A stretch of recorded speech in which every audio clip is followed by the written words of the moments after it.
لوگوں نے تو پتہ نہیں کس کو ولی بنا لیا ہے، کیسے کیسے باباؤں کے پیچھے یہ گھوم رہے ہیں۔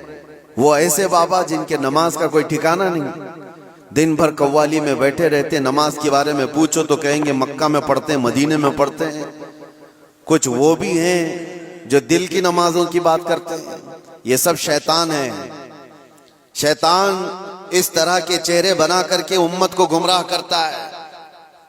ہمارے علاقے میں ایک مرید صاحب آئے ہوئے تھے کافی سال پہلے، کسی پیر صاحب کے، انہوں نے کہا تھا کہ ہمارے پیر صاحب کی نماز اللہ نے معاف کر دیا ہے۔ میں نے پوچھا تھا کہ کیوں؟ کہا اتنا تقویٰ ہو گیا، اتنی عبادت کیے ہیں کہ ان کو اب یہ ظاہری نماز کی ضرورت نہیں ہے، وہ باطنی نماز پڑھتے ہیں۔ میں نے ان کو ایک سپرے مارا تھا، وہ ابھی تک آئے نہیں واپس۔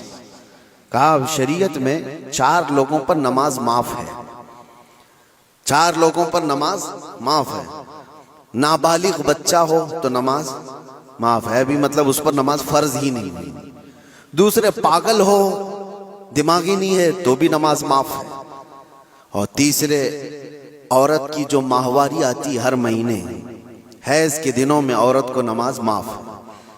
چوتھے بچے کی ولادت ہو جائے عورت، اس کے بعد اس کو نفاس جو آتا ہے وہ 40 دن تک بھی ہو سکتا ہے میکزیمم، اتنے دن عورت کو نماز معاف ہے۔ یہ 4 لوگ ہیں جن کو نماز معاف ہے۔ میں نے مرید صاحب سے کہا تھا پیر صاحب کو پوچھ لینا ان 4 میں آپ کیا ہو؟